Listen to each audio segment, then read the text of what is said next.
গল্প আমার গাইজদের সাথে মানে শেয়ার করি। তার জন্য জাস্ট আমি আজকে এসেছি, যে আমার খুব ভালো লাগছে যে তোমরা আমাকে এত ভিউজ হয়েছে, এত সাবস্ক্রাইবার হয়েছে, আমি ভাবতেই পারছি না। তা আমি হচ্ছি কলকাতারই মধ্যমগ্রামের বাসিন্দা। আমি মধ্যমগ্রাম পৌরসভার আন্ডারে, আমি 22 নম্বর ওয়ার্ডে থাকি। তা 22 নম্বর ওয়ার্ডে আমাদের, আপনারা সবাই জানেন বা সবাই জানো তোমরা, যে স্বনির্ভর গোষ্ঠী বলে একটা জিনিস আছে, যে ক্ষুদ্র ক্ষুদ্র লোন নিয়ে বহু মহিলা বিজনেস করে। তাদেরই মানে সেই বিজনেস করে এবং তারা প্রতিষ্ঠিত হয়। সেই 22 নম্বর ওয়ার্ডে আমার কাছে 800 মহিলা আমার আন্ডারে ছিল। আমার ওয়ার্ডে 41টা গোষ্ঠী ছিল। এই স্বনির্ভর গোষ্ঠীতে এক একটা গোষ্ঠীতে 15-20 জন করে থাকে। তা আমার যে এত 800 মহিলা, তাদের নিয়ে আমি কাজ করেছি। আমার হাজব্যান্ড মারা যায় 12 সালে।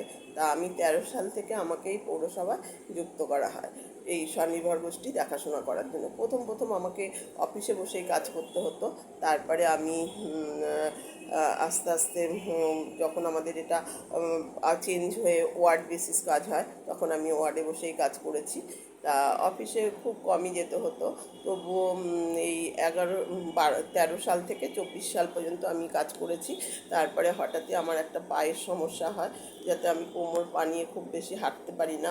মানে আমি বাইরে বেরিয়ে কিছু হাঁটা বা খুব কষ্ট, বাইরে বেরোনো খুব কষ্ট। তার জন্য আমি এই এখন বাড়িতে বসে গেছি এই 24 সালে। তা পর থেকে আমি আর এই কাজটা ছেড়ে দিয়েছি। তা তোমরা সবাই দেখেছো যে আমার দুটো মহিলা আছে, ওরা একজনা রান্না করে, একজন ঘরদোর পরিষ্কার করে। ওদেরই সহযোগিতায় আমি খুব আনন্দে কাটাই সারাটা দিন। তারপরেও ভাবলাম যে ছেলে সকালে অফিসে বেরিয়ে যায়, তারপর আসে রাতে। আমার ছেলে ভীষণ ভীষণ ভালো।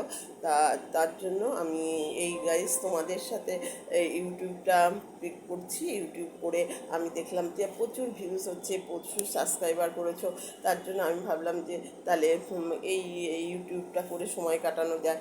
তা আমাদের যে এই যে আমি 11 বছর ওয়ার্ডে কাজ করেছি, এত মহিলার সাথে মিশেছি, এত মহিলার সাথে মানে সময় কাটিয়েছি, তাদের যে ভালোবাসা, অফিসে যে স্যার ম্যাডাম যারা ছিলেন, তাদের ভালোবাসায় আজকে আমি এখনও পর্যন্ত প্রতিটি মুহূর্ত আমার কাছে জীবন্ত হয়ে রয়েছে। আমি ভাবতে পারি না সেই দিনগুলো কিভাবে কাটিয়েছি। তাই আজকে বন্ধু তোমাদের সাথে আমি শেয়ার করলাম। তোমরাও সবাই ভালো থেকো। আমি আবার পরের ভিডিওতে তোমাদের সাথে কিছু গল্প শেয়ার করব। ঠিক আছে, আবার আসবো, দেখা হবে।